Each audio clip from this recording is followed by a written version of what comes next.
Bonjour et bienvenue dans cette nouvelle vidéo. Je vous propose aujourd'hui de découvrir un autre émirat, l'émirat de Ras El Khaimah, qui est un témoignage historique de ce qu'a pu être, les Émirats Arabes Unis avant les gratte-ciel.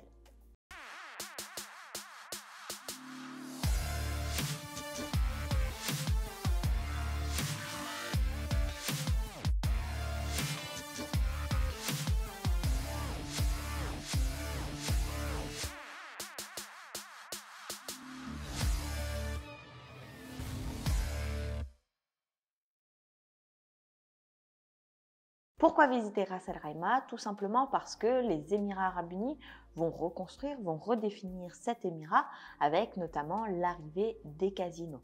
Or, Ras El Khaimah, c'est un émirat qui compte à peu près 40 000 habitants, qui est resté très proche de ce qu'étaient les Émirats Arabes Unis avant les gratte-ciel.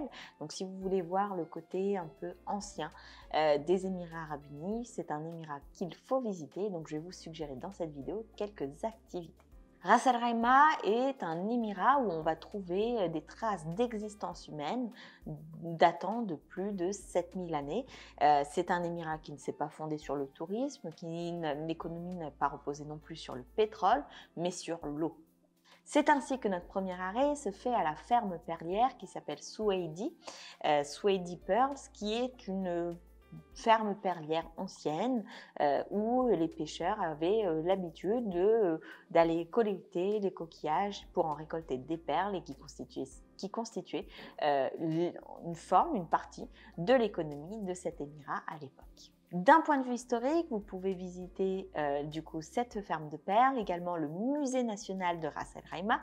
Vous allez y trouver un certain nombre de vestiges, de témoignages historiques, d'outils aussi préhistoriques qui ont servi à l'époque pour l'agriculture, pour la collecte des perles et donc un témoignage de ce qu'a pu être les Émirats Arabes Unis à l'époque. Vous pouvez également explorer les murailles de Daya, qui s'écrit D-H-A-Y-A-H, qui est un témoignage également historique qui va vous permettre d'avoir un aperçu de ce qu'a pu être la résistance des Émirats Arabes Unis contre le peuple britannique, mais également vous offrir une vue panoramique qui est assez jolie. D'un point de vue nature, il y a deux points principaux. Déjà, première chose, les mangroves.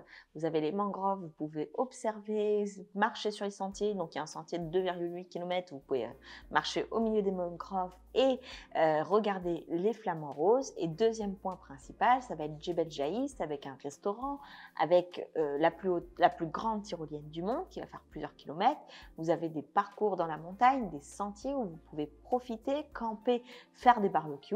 Et vous avez le camp qui s'appelle 1770, puisqu'il est situé à 1770 mètres de hauteur, où vous pouvez profiter, en tout cas expérimenter la culture locale et la cuisine locale. Donc si vous avez d'autres suggestions sur Ras El Khaimah, outre la partie historique et la partie nature, parce qu'il y a énormément de choses à faire là-bas, vous avez également des hôtels qui sont très sympas au bord de la plage avec vue sur la montagne, donc quelque chose de très ressourçant.